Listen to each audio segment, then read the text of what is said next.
Programme. आप सभी सामीन को शाइस्तानाज़ का आदाब। हजरत, जिंदगी किसी एक पैटर्न पर लिखी तहरीर का नाम नहीं है। यहाँ हर लम्हा कुछ अच्छा, कुछ बुरा, कुछ बद और कुछ बदतर होने के इम्कान बने रहते हैं। इस इम्कान के पीछे इंसानी नफ्सियात में कोशा हो जाती है, मगर जिंदगी में कुछ भी ऐसा नहीं जिसे संवारना, संभालना मुमकिन न हो। कभी मंजिलें भटकती हैं और कहीं राहें गुमराह कर जाती हैं। ऐसे में होशियार रहने की जरूरत है। लाइल्मी आधी मौत है। जैसा कि आप सभी जानते हैं, आज एड्स दिवस है जो हर बरस 1 दिसंबर को मनाया जाता है। इसी मौके पर हमने एड्स पर ये खुसूसी प्रोग्राम रखा है। किसी बशर ने क्या खूब कहा है, मंजिलें मुझे छोड़ गईं, रास्तों ने संभाल लिया। मंजिलें मुझे छोड़ गईं, रास्तों ने संभाल लिया। जिंदगी तेरी जरूरत नहीं, मुझे हादसों ने पाल लिया। बहरहाल ये किसी शायर का ख्याल हो सकता है। जिंदगी हर मायने में कीमती होती है और बहुत कीमती होती है। जी हाँ, एड्स के मौजू पर गुफ्तगू करने के लिए हमारे स्टूडियो में मौजूद हैं डॉक्टर अनुभा श्रीवास्तव और डॉक्टर मोहम्मद अहमद। आप दोनों खुद भी मेडिकल पेशे से ताल्लुक रखते हैं। समाअत फरमाइए ये गुफ्तगू। नमस्कार, मैं डॉक्टर अनुभा श्रीवास्तव हूँ और आज विश्व एड्स दिवस मनाया जाता है 1 दिसंबर। आपने सब जगह देखा होगा रेड रिबन का जो एक लोगो यूज किया जाता है। यह हमारा बहुत सारे ऑर्गेनाइजेशन का, वर्ल्ड हेल्थ ऑर्गेनाइजेशन, हमारी नेशनल जो कम्युनिटी है नाको की, उन सब की एक मुहिम है, एक बीमारी समूह है। जैसे कि इसके नाम में ही है, यह शरीर में जब यह वायरस का संक्रमण हो जाता है तो हमारे शरीर में कीटाणुओं से लड़ने की क्षमता की कमी हो जाती है और हम दूसरे बीमारियों के लिए ज्यादा इन्फेक्ट होने के लिए अफेक्टेड होने लगते हैं। और यह एक विश्वव्यापी प्रॉब्लम है। वर्ल्ड हेल्थ ऑर्गेनाइजेशन ने 2020 में करीबन जो बताया है कि हमारे विश्व भर में करीबन 6.8 मिलियन लोग हैं जो कि इससे संक्रमित हैं और एक साल में ही करीबन 1.5 मिलियन लोग हैं जो कि इससे नए ग्रसित हुए हैं। तो इसका अवेयरनेस बहुत जरूरी है और हमारी इस साल की जो थीम है कि हमें HIV वायरस को खत्म करना है, एंडिंग करनी है, और जो इसकी अवेयरनेस के लिए जो इक्वालिटीज की बात करते हैं कि एंड करना है इनइक्वालिटीज को, तो आज उसी के ऊपर हम थोड़ी चर्चा करेंगे। मैम, जैसा आपने फरमाया, एड्स एक्वायर्ड इम्यूनोडिफिशिएंसी सिंड्रोम है। लफ्ज़ों के मायने हमारे जिस्म की कुव्वत में कमी आ गई, हम कमज़ोर होते जा रहे हैं। ये कमज़ोरी वजह बनती जाएगी दूसरी बीमारियों की। जैसे हम प्रोटेक्शन नहीं लेते हैं, हम उनके साथ हम बिस्तरी कर लेते हैं, शायद जाने अनजाने में, जिन्होंने HIV से इन्फेक्टेड हो गए हों या ओरल सेक्स की वजह से, और जो इनको शिकार हो गए हैं उनसे इस्तेमाल की गई निडल या प्रेगनेंसी के दौरान माँ से बच्चों में। डॉक्टर साहब, कहीं ना कहीं सवाल आता है, पहले तो ये कि कहीं ना कहीं हम पहले बीमार हुए हैं या वायरस हमारे जिस्म को बीमार करता है। हमसे मुराद हमारा जहन, हमारा मेंटल स्टेट जो शायद नॉर्मल नहीं है। काम का प्रेशर, स्ट्रेस, डिप्रेशन, जाने अनजाने में तभी हमें दूसरे साथी की ज़रूरत पड़ती है, या हमारी बॉडी के कुछ हार्मोन्स हैं जो ज़्यादा एक्टिव हैं। मिसाल के तौर पर, हम अपनी ज़िंदगी की उलझनों में, मटेरियलिस्टिक दुनिया में इतने खो जाते हैं कि असल ज़रूरत को कहीं पीछे छोड़ आते हैं। हम भूल जाते हैं कि हमारा इंतज़ार कोई कर रहा है, उन्हें भी हमारे साथ और वक्त की ज़रूरत है। लेकिन जब हमें भी ज़रूरत पड़ती है एक साथ की, ज़हनी और जिस्मानी, जिसमें हम कह सकें और हमारे अपने हमसे शेयर कर सकें, अपने दिल की भड़ास निकाल सकें, धीरे धीरे हमें ऐसे वक्त की आदत हो जाती है। कुछ सब्र कर लेते हैं, कुछ अकेलेपन से डिप्रेशन में चले जाते हैं। सफ़र में तो हम सब हैं ही। अगर किसी को हमने हमसफ़र समझ लिया, उनकी बातों से इतने मुतासिर हो जाते हैं कि हम उन्हें मोहब्बत समझ बैठते हैं। हम धीरे धीरे मन के करीब आने लगते हैं, साथ अच्छा लगने लगता है, हमारे जिस्मानी हार्मोन्स पर काबू नहीं रख पाते और जिस्मानी रिश्ता बन जाता है। इसमें कहीं ना कहीं दोष तो हम दोनों का है, सिर्फ एक का नहीं। थोड़ा सा हमें इस बात पर ध्यान देना है कि हमारे अपनों की असल ज़रूरत क्या है। अपनों को संभालने की सलाहियत रखना चाहिए, अपनों को वक्त देने की ज़रूरत है, उनकी बातें सुनने और उनके गुस्से को काबू करने की ज़रूरत है, ख़ास तौर पे उस वक्त जब हम साथ तना हों।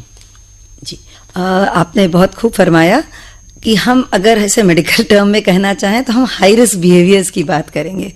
कहीं ना कहीं ये बीमारी हमारी सोशल प्रॉब्लम भी है। आपने बहुत अच्छे से बताया कि यह जो हमारे जिसे हम अनप्रोटेक्टिव सेक्सुअल इंटरकोर्स एक कारण बताते हैं इस बीमारी के स्प्रेड की वजह, उसके कई रीजंस भी हो सकते हैं। जैसे कि अगर जो हमारे मोनोगैमस रिलेशनशिप हैं कि दो इंडिविजुअल हैं जो एक दूसरे से कमिटेड हैं और किसी कारणवश जॉब की वजह से या परिवार की वजह से बहुत दिनों तक बाहर रहना पड़ता हो या अकेलापन रहना होता हो, तो कई बार भटक जाते हैं और कहीं ना कहीं वो दूसरे बिहेवियर को यूज करते हैं। तो अनप्रोटेक्टिव अगर हमारा पॉलीगैमस रिलेशनशिप होता है तो यह एक कारण हो सकता है, क्योंकि हम सामने वाले के HIV स्टेटस को नहीं जानते हैं और यह एक मूल कारण है।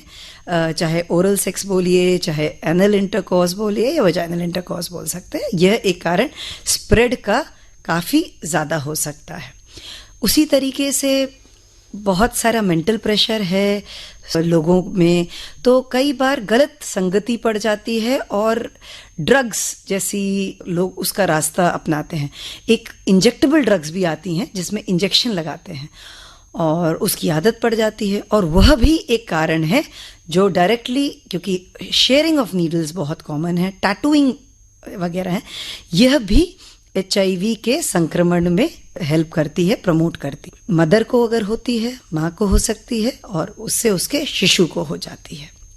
तो आप देखिए संक्रमण शुरू एक से होता है पर दूसरे जनरेशन तक जा सकता है। तो पहले तो हमें अपने लोगों को एजुकेट करना है। सेक्स एजुकेशन हमें इवन स्कूल्स में, कॉलेजेस में देना है, जहाँ एक सही बिहेवियर के बारे में बताया जाए कि सिर्फ HIV ही नहीं, बहुत सारे सेक्सुअली ट्रांसमिटेड डिसऑर्डर्स होते हैं जो अगर गलत बिहेवियर का कोई अपनाता है तो उसे यूज करने से हो सकते हैं, और उन मरीजों में HIV का संक्रमण ज्यादा ही होता है।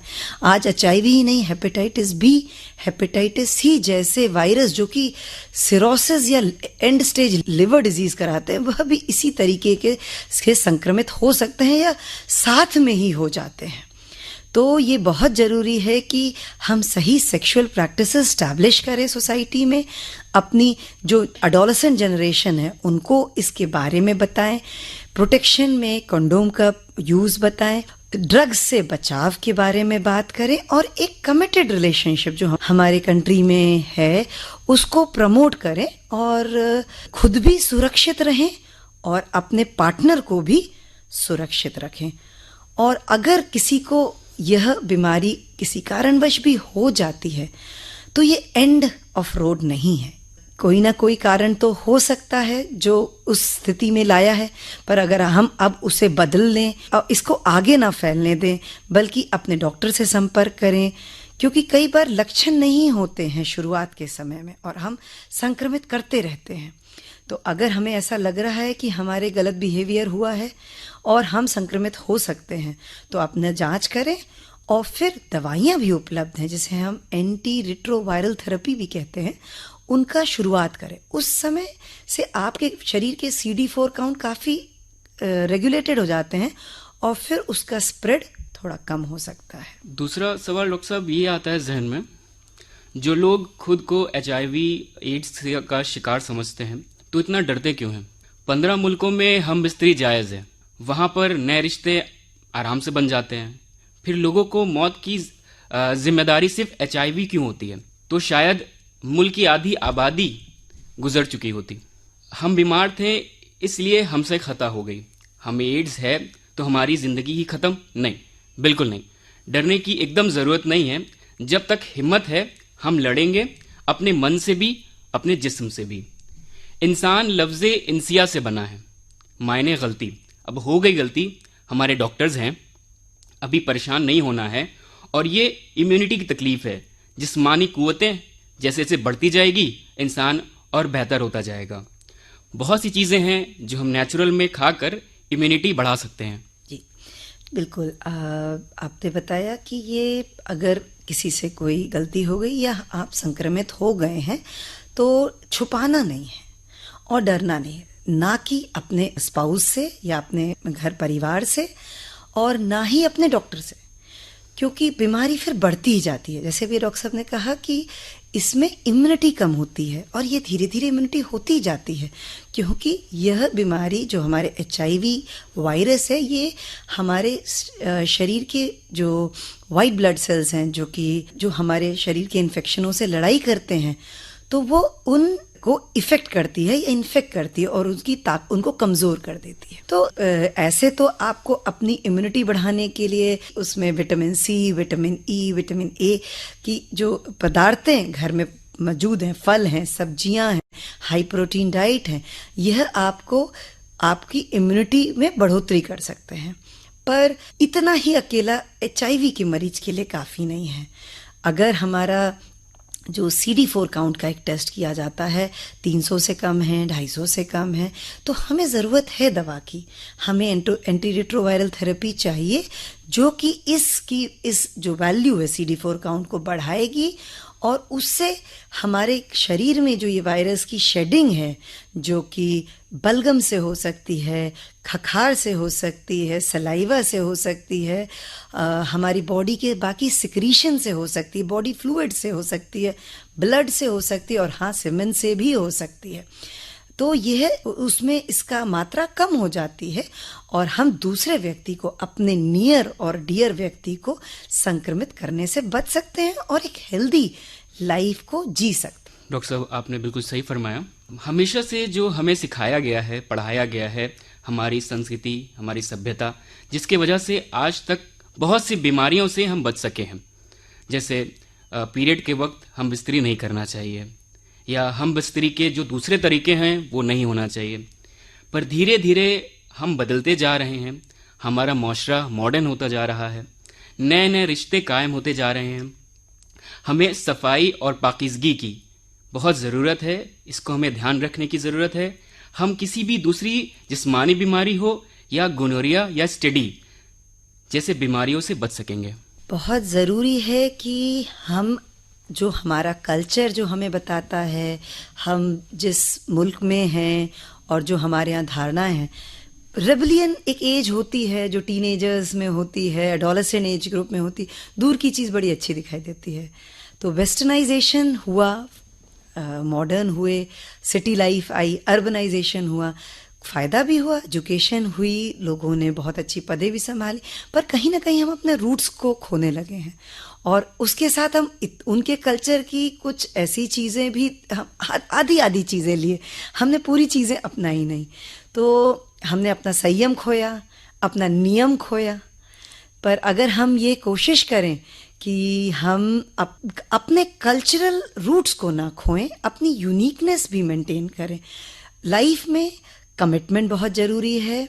हम तो हेल्थ पॉइंट ऑफ व्यू से बात कर रहे हैं, सोशल तो है ही ज़रूरी, पर अगर हम फिज़िकल एलिमेंट्स की बात करें, हम STD के प्रिवेंशन की बात कर रहे हैं, हम सेक्सुअल रिलेशनशिप की बात कर रहे हैं, प्रोटेक्शन बहुत ज़रूरी है। इसीलिए हमने बात की हमें अवेयरनेस क्रिएट करनी है। सेक्सुअल रिलेशनशिप टैबू नहीं है, किताब के बीच में रख के नॉवेल या मैगजीन पढ़ने की टैबू नहीं है, या इंटरनेट पे जो कि अब सब अवेलेबल है। हम सारे पेरेंट्स को या हमारे जो श्रोताएं हैं, जो माँ बाप हैं, उन सबसे रिक्वेस्ट करते हैं कि आप अपने बच्चों से बात कीजिए कि भाई ये एक पीरियड, जैसे अभी डॉक्टर साहब ने बोला, ये एक नॉर्मल प्रोसेस है। बेटियां बड़ी होती हैं, आपको उनको बताना है कि कैसे ये चेंज करेगी हमारे हार्मोन्स में, हमारी एंडोक्रीन एक एज के साथ परिवर्तित होती है, शारीरिक परिवर्तन होता है, मानसिक परिवर्तन होता है। हमें अपने बेटों को समझाना है कि उनमें भी परिवर्तन होता है और उनके साथ उनकी बहनों में और उनके और भी काउंटर पार्ट जो फीमेल्स हैं उनमें होता है। उनमें हार्मोन्स टेस्टोस्टेरोन बहुत हाई होता है, तो हमें उनको उनकी एनर्जी चैनलाइज करानी चाहिए और उनको एक राइट बिहेवियर की एजुकेशन बहुत ज़रूरी है।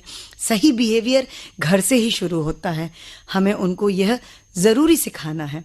और एक एज के बाद हम मना करना बहुत सही नहीं होता। हम उनको एग्जाम्पल्स देके समझा सकते हैं, भाई अभी आपकी एज नहीं हुई है, अभी अगर हम कोई प्रोटेक्शन नहीं यूज़ करेंगे तो उसके कंसिक्वेंसेस हो सकते हैं। तो अगर हम सब पेरेंट्स अगर अपने बच्चों पे ध्यान दें, थोड़े से अडल्ट बच्चे हैं उनसे गुफ्तगू करें। हम टीचर्स से बोलना चाहेंगे जो कॉलेज लेवल पे हैं, वो भी गार्जियन हैं, वो भी इस चीज़ को कम्युनिकेट करें। एक हेल्दी बिहेवियर अपनी सोसाइटी के हिसाब से कम्युनिकेट करें और एक ओपननेस हो, पर एक नज़ाकत भी हो और एक मर्यादा में हो, तो हम राइट बिहेवियर करें और इन बीमारियों के बारे में जानकारी रख के STD, HIV, hepatitis B, hepatitis C, इन बीमारियों से बच सकते हैं, क्योंकि पूरी जिंदगी बाकी है। तो मेरी आप सभी श्रोताओं से यह गुजारिश है कि एड्स नामी जो ब्यावी बीमारी है उससे प्रिवेंशन किया जा सकता है, उससे प्रोटेक्शन लिया जा सकता है, उसके बारे में एजुकेशन किया जा सकता है। तो हम अपने ही स्तर पे, अपने ही कुटुंब से शुरू करें कि एक राइट बिहेवियर क्या है, उस जो हम प्रिवेंशन की बात करें, क्योंकि हम ज़्यादा प्रिवेंट कर सकते हैं तो ट्रीटमेंट हमें कम लोगों को देना पड़ेगा और उससे साइड इफ़ेक्ट्स, क्योंकि जब मेडिसिन की बात आती है, हाँ बिल्कुल दवाइयाँ हैं, 2-3 दवाइयाँ हैं, एंटीरिट्रोवायरल थेरेपीज़ हैं जो कि इस वायरस को बॉडी में मल्टीप्लिकेशन करने से रोकती है, बट ये क्योर नहीं है, ये तो कंट्रोल है। तो हम प्रिवेंशन ज़रूर कर सकते हैं। डॉक्टर साहब, आपने बहुत अच्छी बात बताई।